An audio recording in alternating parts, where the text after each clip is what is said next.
Fox News Update. I'm Bill Hemmer on Facebook Watch, live at our world headquarters here in New York. Big weekend for millions of Americans because live sports are back. Kinda. We got some golf to watch, and NASCAR returns to the track on Sunday when the Cup Series picks up again in Darlington, South Carolina. Teams then head to Charlotte for the big Memorial Day Coca-Cola 600.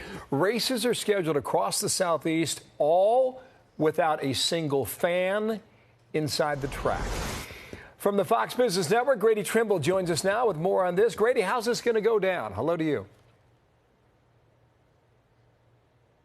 Difference is that there will be no fans in the stands at Darlington Raceway in South Carolina when this race kicks off at 3 o'clock on Sunday. Teams will be limited to 6 people at the actual track. In fact, even the broadcasters, including Jeff Gordon, are calling the race on Fox from an off-site location. NASCAR says they won't be testing every single person at the track, but there will be medical personnel on hand to take temperatures of everyone and to monitor for COVID symptoms. Everyone, including the drivers, will have to wear a mask except when the drivers are wearing their helmet in their actual car because that covers their face. NASCAR also releasing their schedule through June 21st. All of the races in the South, all of them without fans. NASCAR's president this morning on Fox and Friends saying he's excited for things to be revving back up.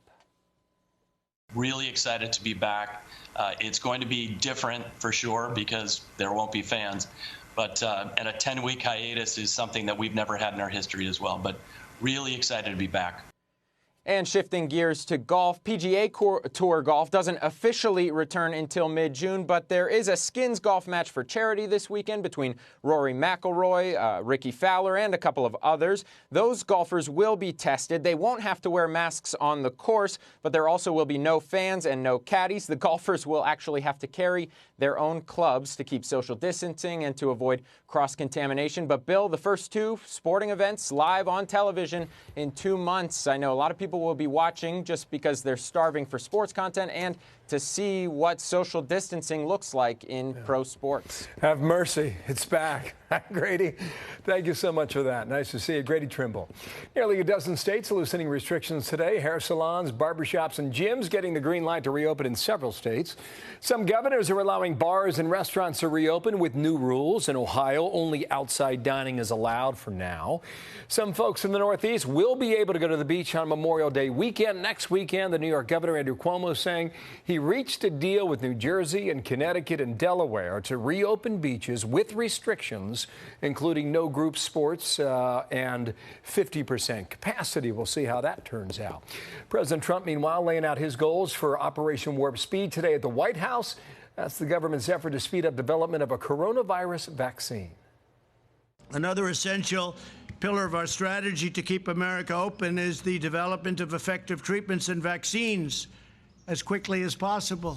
Want to see if we can do that very quickly. We're looking to, when I say quickly, we're looking to get it by the end of the year if we can. The president saying also states should continue reopening their economies with or without a vaccine. We will follow Operation Warp Speed to see how that goes. First time in 72 years, meanwhile, the Pentagon unveiling the official flag of a new U.S. military service, the U.S. Space Force.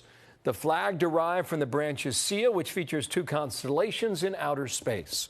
The Space Force released its first recruiting video about a week ago and debuted its slogan, "Maybe your purpose on this planet is not on this planet."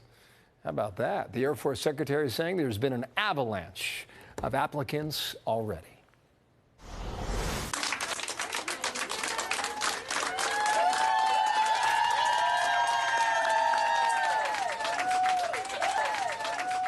Beautiful sight. Healthcare workers at a hospital in Georgia celebrating the release of one of their own nurses recovering from coronavirus. She spent 2 weeks in the hospital's COVID-19 unit, another 3 weeks in rehab before heading home, finally. And those shots will never get old. Why would they? Check out more on Fox News. Today's biggest stories. We're on cable, satellite, radio, and right here on Facebook Watch. It's Friday. Enjoy it. I'm Bill Hemmer. See you again on Monday, live or on demand. Bye-bye.